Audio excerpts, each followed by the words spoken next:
ഇന്ന് social media തുറന്നു കഴിഞ്ഞാൽ അഡ്വർടൈസ്മെൻറ്റിൻ്റെ വലിയൊരു കൂമ്പാരം തന്നെ കാണാൻ പറ്റും. ഒത്തിരി അഡ്വർടൈസ്മെൻ്റ് ഉണ്ട്. അതിനകത്ത് നമ്മൾ ശ്രദ്ധിക്കുവാണെങ്കിൽ അതിൻ്റെ പുറകിൽ ജോബ് വേക്കൻസി എന്ന് പറഞ്ഞ് അനേക അഡ്വർടൈസ്മെൻറ്റ് കാണും. അതിനകത്ത് പറഞ്ഞിരിക്കുന്ന ഓഫർ എന്ന് പറഞ്ഞാൽ ചെറുതല്ല, വലിയ വലിയ ഓഫറുകളായിരിക്കും. ഹൈ സാലറി, പ്രൊമോഷൻ, ടെൻഷനില്ലാതെ ജോലി ചെയ്യാൻ പറ്റും. ഇങ്ങനെ ഒത്തിരി ഓഫറുകൾ പറഞ്ഞാണ് അനേകരെ ആ ഒരു ജോലിക്ക് വിളിക്കുന്നത്. ഇത് കേട്ട് ജോലിക്ക് പോയി കഴിഞ്ഞാൽ അവിടെ എന്ത് സംഭവിക്കും? അവിടെ ഇവർ പറഞ്ഞിരിക്കുന്ന ഒന്നുമല്ല അവിടെ സംഭവിക്കാൻ പോകുന്നത്. അവിടെ എന്താ ടെൻഷനും ഡിപ്രഷനും ആയി സ്ട്രെസ്സുമായിട്ട് അവസാനം ഇവർ പറഞ്ഞ കാര്യങ്ങളൊന്നും കിട്ടാതെ ബുദ്ധിമുട്ടിയിട്ട് തിരികെ വരേണ്ടതായിട്ട് വരും. അപ്പം അഡ്വർടൈസ്മെൻറ്റ് കണ്ട് അനേകർ എന്ത് ചെയ്യുന്നു? കബളിക്കപ്പെടുന്നു. ഇതേപോലെ തന്നെയാണ് ക്രിസ്ത്യാനിറ്റിയിലും അഡ്വർടൈസ്മെൻ്റ് ഉണ്ട്. എന്താ അഡ്വർടൈസ്മെൻ്റ് അറിയാമോ? യേശുവിൻ്റെ അടുത്ത് വന്നു കഴിഞ്ഞാൽ യേശു നിങ്ങളെ സൗഖ്യമാക്കും, അത്ഭുതം ചെയ്യും, വിടുതൽ നൽകിത്തരും, സമാധാനം നൽകിത്തരും, സന്തോഷം നൽകിത്തരും, എൻ്റെ കടംഭാരന്മാർ, നിനക്ക് നല്ല വീട് കിട്ടും, നല്ല കാറ് കിട്ടും എന്ന് പറഞ്ഞ് ആവശ്യമില്ലാത്ത അഡ്വർടൈസ്മെൻറ്റ് ചെയ്ത് ക്രിസ്ത്യാനിറ്റിയെ വിൽക്കുന്ന അല്ലെങ്കിൽ ക്രിസ്ത്യാനിറ്റിക്ക് ആൾക്കാരെ സ്വീകരിക്കുന്ന അനേകരെ നമുക്ക് കാണുവാനായിട്ട് കണ്ടു. ഇതാണോ റിയൽ? അല്ല, ഇത് ഒരിക്കലും റിയൽ അല്ല.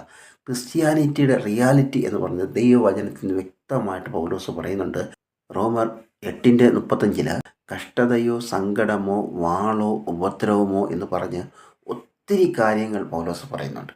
അപ്പോൾ യഥാർത്ഥ റിയാലിറ്റി അല്ലെ ക്രിസ്ത്യാനിറ്റി എന്ന് പറയുന്നത് ഇതൊക്കെ നമ്മുടെ കൂടെ യാത്ര. വേറെ സ്ഥലത്ത് പൗലോസ് പറയുകയാണ് കഷ്ടം നമ്മുടെ അവകാശമെന്ന്. അപ്പം ഇതെല്ലാം ചേർന്നതാണ് ക്രിസ്ത്യാനിറ്റി. ഒരിക്കലും അത്ഭുതവും അടയാളങ്ങളും മാത്രമല്ല ക്രിസ്ത്യാനിറ്റി എന്ന് പറയുന്നത്. ഇതെല്ലാം ചേർന്നതാണ്.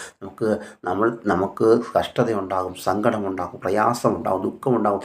നെരുങ്ങിയ വാതിൽ കൂടെ, ഇടുങ്ങിയ വാതിൽ കൂടെ കടന്നു പോകുക എന്നുള്ളതാണ് ക്രിസ്ത്യാനിറ്റി. അതുകൊണ്ടാണ് പൗലോസിനെ പത്രോസിനെയൊക്കെ യേശു വിളിച്ചപ്പോൾ എന്ത് പറഞ്ഞ യേശു വിളിക്കുന്നത്? അവരുടെ മരണം നിങ്ങൾ ഇങ്ങനെ കഷ്ടപ്പെട്ട് മരിക്കണമെന്ന് പറഞ്ഞു തന്നെയാണ് എന്ത് ചെയ്യുന്നത്? പൗലോസിനെയും പത്രോസിനെയൊക്കെ വിളിക്കുന്ന നമുക്ക് കാണുവാനായിട്ട് കഴിയുന്നത്. അതുകൊണ്ട് ക്രിസ്ത്യാനിറ്റി എന്ന് പറയുന്നത് ഇതിലൂടെയൊക്കെ കടന്നു പോകണം.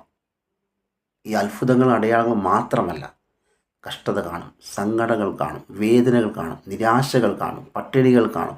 ഇതെല്ലാം നമുക്കുണ്ടാകും. എന്നാൽ ഒരു റിയാലിറ്റി എന്ന് പറയുന്നത് ഇതൊക്കെ നമ്മുടെ കൂടെ ഉണ്ടെങ്കിലും ഇതിൻ്റെ കൂടെ ക്രിസ്തു നമ്മുടെ കൂടെ കാണുമെന്നുള്ളതാണ്. യേശു നമ്മുടെ കൂടെ കാണും, നമ്മളെ സൃഷ്ടിച്ചവൻ, നമ്മളെ സ്നേഹിക്കുന്നവൻ നമ്മുടെ കൂടെ കാണും. ഇതൊന്നും നമ്മൾക്ക് നാശത്തിലേക്ക് അവൻ നമ്മളെ കൊണ്ടുപോകത്തില്ല.